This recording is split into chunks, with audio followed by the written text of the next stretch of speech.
தமிழகத்தில் வரும் 2026 சட்டமன்ற தேர்தலில் என்ஆர் காங்கிரஸ் போட்டியிடும் என புதுச்சேரி முதலமைச்சர் ரங்கசாமி தெரிவித்துள்ளார்.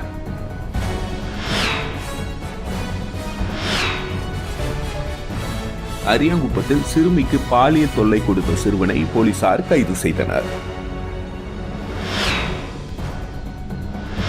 புதுச்சேரியில் வள்ளலார் ஜோதி தினத்தை முன்னிட்டு புதுச்சேரி காரைக்கால் பகுதிகளில் வரும் 11ஆம் தேதி மதுக்கடைகளை மூட கலால்துறை உத்தரவிட்டுள்ளது.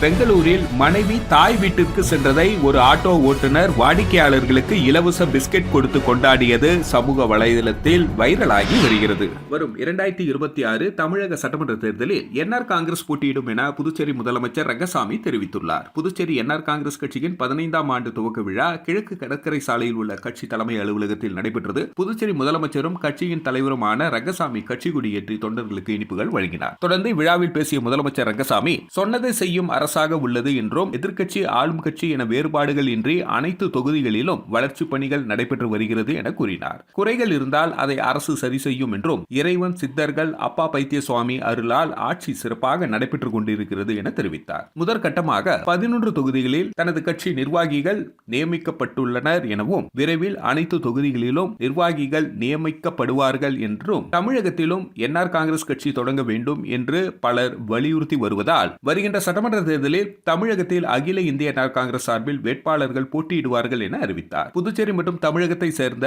மக்களுக்கு புதுச்சேரியில் நடைபெற்று வரும் ஆட்சி மீது நம்பிக்கை உள்ளது என்றும் வரும் 2026ஆம் ஆண்டு சட்டமன்ற பொதுத் தேர்தலில் புதுச்சேரியில் பெரிய வெற்றி பெற்று மீண்டும் ஆட்சியை பிடிக்கும் என்றனர். விழாவில் என்ஆர் காங்கிரஸ் அமைச்சர்கள், சட்டமன்ற உறுப்பினர்கள், முன்னாள் அமைச்சர்கள், முன்னாள் சட்டமன்ற உறுப்பினர்கள் உட்பட நிர்வாகிகள், தொண்டர்கள் திரளாக கலந்து கொண்டனர். அரியாங்குப்பத்தில் சிறுமிக்கு பாலியல் தொல்லை கொடுத்த சிறுவனை போலீசார் கைது செய்தனர். அரியாங்குப்பம் பகுதியை சேர்ந்த 14 வயது சிறுமி அப்பகுதியில் உள்ள கடையில் வேலை பார்த்து வந்தார். இவருக்கும் அதே கடையில் வேலை பார்க்கும் கடலூரை சேர்ந்த 16 வயது சிறுவனுக்கும் பழக்கம் ஏற்பட்டுள்ளது. இந்நிலையில் கடந்த டிசம்பர் 29ஆம் தேதி வேலைக்கு சென்ற சிறுமி வீட்டிற்கு வராததால் சந்தேகமடைந்த அவரது பெற்றோர் அரியாங்குப்பம் போலீசில் புகார் அளித்தார். போலீஸ் போக்சோ பிரிவில் வழக்கு பதிந்து விசாரித்தனர். இதில் சிறுமியை அவருடன் வேலை செய்த சிறுவன் அழைத்து சென்று பாலியல் தொல்லை கொடுத்தது தெரியவந்தது. அதன் பேரில் தலைமறைவாக இருந்த சிறுவனை போலீசார் நேற்று முன்தினம் கடலூரில் கைது செய்து புதுச்சேரி கோர்ட்டில் ஆஜர்படுத்தி சிறுவர் சீர்திருத்த பள்ளியில் ஒப்படைத்தனர். வள்ளலார் ஜோதி தினத்தை முன்னிட்டு புதுச்சேரி காரைக்கால் பகுதிகளில் வரும் 11ஆம் தேதி மதுக்கடைகளை மூட கலால்துறை உத்தரவிட்டுள்ளது. புதுச்சேரி கலால்துறை ஆணையர் வெளியிட்டுள்ள செய்திக்குறிப்பில் புதுச்சேரியில் வரும் 11ஆம் தேதி வள்ளலார் ஜோதி தினத்தை முன்னிட்டு கலால்துறை ஆணையர் உத்தரவுப்படி புதுச்சேரி மற்றும் காரைக்கால் பகுதியில் இயங்கி வரும் கல், சாராயம் மற்றும் பார் உள்ளிட்ட அனைத்து வகையான மதுக்கடைகளும் மது அருந்த அனுமதிக்கப்பட்ட உணவகங்களில் உள்ள பார்களும் மூடப்பட்டு இருக்க வேண்டும் என்றும் அதனை மீறுபவர்கள் மீது புதுச்சேரி கலால் சட்ட விதிகளின் கீழ் நடவடிக்கை எடுக்கப்படும் என எச்சரிக்கப்படுகிறது என குறிப்பிடப்பட்டுள்ளது. பெங்களூரில் மனைவி தாய் வீட்டிற்கு சென்றதை ஒரு ஆட்டோ ஓட்டுநர் வாடிக்கையாளர்களுக்கு இலவச பிஸ்கெட் கொடுத்து கொண்டாடியது சமூக வலைதளங்களில் வைரலாகி வருகிறது. பெங்களூரில் ஆட்டோ ஓட்டுநர் ஒருவர் நேற்று முன்தினம் வழக்கம் போன்று சவாரிக்கு சென்றார். தன் ஆட்டோவில் பயணித்த வாடிக்கையாளர்களுக்கு இலவசமாக மில்க் பிகிஸ் கொடுத்து அசத்தினார். இதற்கு என்ன காரணம் என பயணியர் கேட்டபொழுது, என் மனைவி தன் தாய் வீட்டிற்கு சென்றுள்ளார், இதனால் நான் மிகவும் மகிழ்ச்சியாக இருக்கிறேன் என்று பதிலளித்துள்ளார். அதை கொண்டாட அனைத்து பயணியருக்கும் இலவச பிஸ்கட் பாக்கெட்டுகள் வழங்குகிறேன் என கூறியுள்ளார். இது மட்டுமின்றி தன் மனைவி தாய் வீட்டிற்கு சென்றுள்ளது குறித்து ஆட்டோவில் கன்னடம், ஆங்கிலம் என 2 மொழிகளில் போர்டும் எழுதி வைத்துள்ளார். இதை ஒரு பயணி தன் மொபைல் போனில் வீடியோ எடுத்து சமூக வலைதளத்தில் வெளியிட்டுள்ளார். பலரும் நகைச்சுவையாக கமெண்ட் செய்துள்ளனர். சிலர் மனைவி தாய் வீட்டுக்கு சென்றதால் பாவம் ஆட்டோ டிரைவர் குஷியாக இருந்தார், இப்பொழுது நீங்களும் சமூக வலைதளத்தில் பரப்பி விட்டீர்கள். இந்த விஷயம் அவரது மனைவிக்கு தெரிந்தால் அந்த நபர் நிரந்தரமாக ஆட்டோவிலேயே உறங்க வேண்டி வரும் என்று கமெண்ட் செய்துள்ளார். கரிய மாணிக்கத்தில் அமைக்கப்பட்டுள்ள போக்குவரத்து சிக்னல் பயன்பாட்டிற்கு கொண்டுவர அரசு துரித நடவடிக்கை எடுக்க மக்கள் கோரிக்கை விடுத்துள்ளனர். நெட்டப்பாக்கம் தொகுதி கரியமாணிக்கம் 4 முனை சந்திப்பு பகுதியில் அடிக்கடி போக்குவரத்து நெரிசல் மற்றும் விபத்து ஏற்பட்டு வருகிறது. இதையடுத்து அப்பகுதியில் போக்குவரத்து சிக்னல் அமைக்க வேண்டும் என வாகன ஓட்டிகள் பொதுமக்கள் கோரிக்கை வைத்தனர். இதனையடுத்து கடந்த 1 மாதத்திற்கு முன்பு போக்குவரத்து போலீசார் கரியமாணிக்கம் 4 முனை சந்திப்பு பகுதியில் போக்குவரத்து சிக்னல் அமைத்தனர். ஆனால் 1 மாதத்திற்கு மேலாகியும் போக்குவரத்து சிக்னல் பயன்பாட்டிற்கு வராமல் காட்சி பொருளாகவே உள்ளது. இதனால் அப்பகுதியில் காலை மற்றும் மாலை நேரங்களில் போக்குவரத்து நெரிசலில் சிக்கி வாகன ஓட்டிகள் பொதுமக்கள் தவித்து வருகின்றனர். எனவே போக்குவரத்து போலீசார் போக்குவரத்து சிக்னலை இயக்க துரிதமாக நடவடிக்கை எடுக்க வேண்டும் என பொதுமக்கள் வாகன ஓட்டிகள் கோரிக்கை விடுத்து வருகின்றனர். புதுச்சேரி ஜீவானந்தபுரம் கழிவுநீர் வாய்க்காலில் ஏற்பட்டுள்ள அடைப்பு காரணமாக பிளாஸ்டிக் கழிவுகள் தேங்கி தொற்று நோய் பரவும் அபாயம் ஏற்பட்டுள்ளது. புதுச்சேரி லாஸ்பேட்டை பகுதிகளில் இருந்து வெளியேற்றப்படும் கழிவுநீர் ஜீவானந்தபுரம் அருகே அமைக்கப்பட்டுள்ள வடிகால் வாய்க்கால் மூலம் அகற்றப்பட்டு வருகிறது. இந்நிலையில் போதிய பராமரிப்பு இல்லாததால் இந்த வாய்க்காலில் அடைப்பு ஏற்பட்டுள்ளது. இதனால் வடிகால் வாய்க்கால் முழுவதும் பிளாஸ்டிக் கழிவுகள் குப்பைகள் தேங்கியுள்ளதால் அப்பகுதியில் துர்நாற்றம் வீசுவதுடன் கொசு உற்பத்தியும் அதிகரித்து வருகிறது. இதன் காரணமாக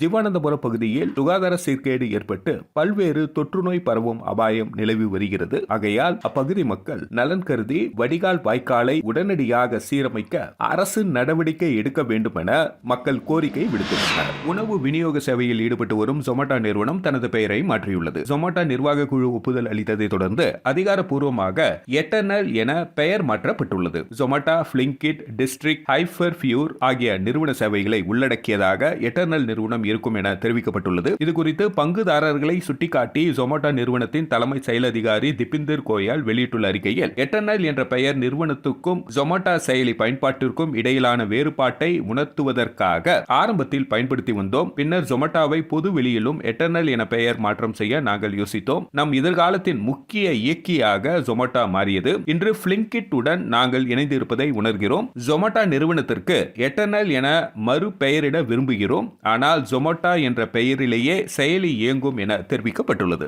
புதுச்சேரியில் இயங்கி வரும் நவோதயா வித்யாலயா பள்ளியில் எதிர்வரும் 2025-26 கல்வியாண்டில் 9 மற்றும் 11ஆம் வகுப்புகளில் உள்ள காலி இடங்களுக்கான நுழைவுத் தேர்வு நாளை 8ஆம் தேதி நடைபெறுகிறது. புதுச்சேரி காலாப்பட்டு ஜவஹர் நவோதயா வித்யாலயா முதல்வர் கண்ணதாசன் விடுத்துள்ள செய்திக்குறிப்பில், புதுச்சேரியில் இயங்கி வரும் நவோதயா வித்யாலயா பள்ளியில் எதிர்வரும் 2025-26 கல்வியாண்டில் 9 மற்றும் 11ஆம் வகுப்புகளில் உள்ள காலி இடங்களுக்கான நுழைவுத் தேர்வு நாளை 8ஆம் தேதி நடைபெறுகிறது. இதில் 9ஆம் வகுப்பிற்கு 241 நபர்களும் 11ஆம் வகுப்பிற்கு 223 நபர்களும் ஆன்லைனில் விண்ணப்பித்துள்ளனர். இவர்கள் நாளை காலை 9 மணிக்கு தேர்வு மையமான பெரிய காலாப்பட்டு நவோதயா பள்ளியில் இருக்க வேண்டும். மேலும் தேர்வு அனுமதி சீட்டில் கொடுத்துள்ள வழிமுறை மற்றும் நெறிமுறைகளை கண்டிப்பாக பின்பற்ற வேண்டும். பெரிய காலாப்பட்டு நவோதயா வித்யாலயா பள்ளியில் 9ஆம் வகுப்பில் காலியாக உள்ள 12 இடங்களும், +1 வகுப்புகளில் வணிகவியல் பாடப்பிரிவில் 40 இடங்களும், அறிவியல் பாடப்பிரிவில் 40 இடங்கள் என மொத்தம் 80 இடங்களும் நுழைவுத் தேர்வு மூலம் நிரப்பப்பட உள்ளது. இதற்கிடையே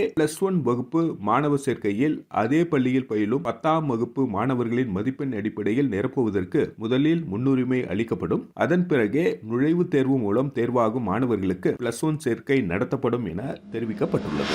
வயநாடு கேரளாவில் 3 புலிகள் மரணத்துக்கான காரணத்தை வனத்துறையின் சிறப்பு புலனாய்வு குழு அறிவித்துள்ளது. இதுகுறித்து சிறப்பு குழு அதிகாரிகள் கூறியதாவது, இளம் குட்டிகளை கொண்ட பெண் புலிகள் பொதுவாக இனச்சேர்க்கை காலத்தில் ஆண் புலிகளிடமிருந்து விலகி இருக்கும். இதனால் ஆண் புலிகள் கோபத்தில் இருக்கும். அப்பொழுது தனது கோபத்தை குட்டிகளிடம் ஆண் புலிகள் காட்டும். உயிரிழந்த 3 குட்டிகளுக்கும் இதே கதிதான் ஏற்பட்டிருக்கலாம். குட்டிகளுக்கு கழுத்து மற்றும் உடலில் பல காயங்கள் ஏற்பட்டுள்ளது. காயங்கள் மற்றொரு புலியின் தாக்குதலால் ஏற்பட்டதாக தெரிகிறது. உயிரிழந்த ஆண் புலியின் மரணத்திற்கு காரணம் முதுகெலும்பு முறிவு மற்றும் முதுகு தண்டு துண்டிக்கப்பட்டது. அதே நேரத்தில் பெண் புலியின் மரணத்திற்கு காரணம் மண்டை எலும்பு முறிவு மற்றும் மூளையில் ஏற்பட்ட காயமாகும். இரண்டுமே மற்றொரு புலியின் தாக்குதலால் ஏற்பட்டுள்ளது. பிரேத பரிசோதனை பொழுது புலி கடித்த அடையாளங்களும் காணப்பட்டன.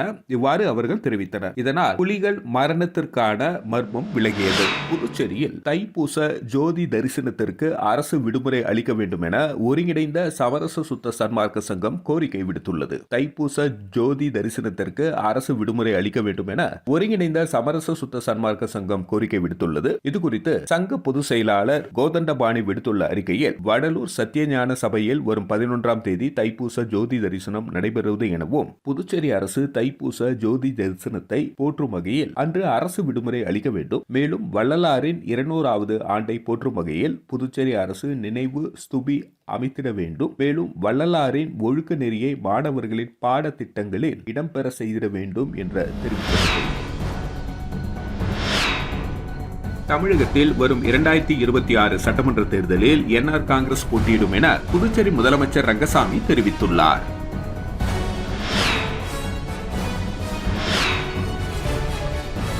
அரியாங்குப்பத்தில் சிறுமிக்கு பாலியல் தொல்லை கொடுத்த சிறுவனை போலீசார் கைது செய்தனர். புதுச்சேரியில் வள்ளலார் ஜோதி தினத்தை முன்னிட்டு புதுச்சேரி காரைக்கால் பகுதிகளில் வரும் 11ஆம் தேதி மதுக்கடைகளை மூட கலால்துறை உத்தரவிட்டுள்ளது. பெங்களூரில் மனைவி தாய் வீட்டிற்கு சென்றதை ஒரு ஆட்டோ ஓட்டுநர் வாடிக்கையாளர்களுக்கு இலவச பிஸ்கெட் கொடுத்து கொண்டாடியது சமூக வலைதளத்தில் வைரலாகி வருகிறது.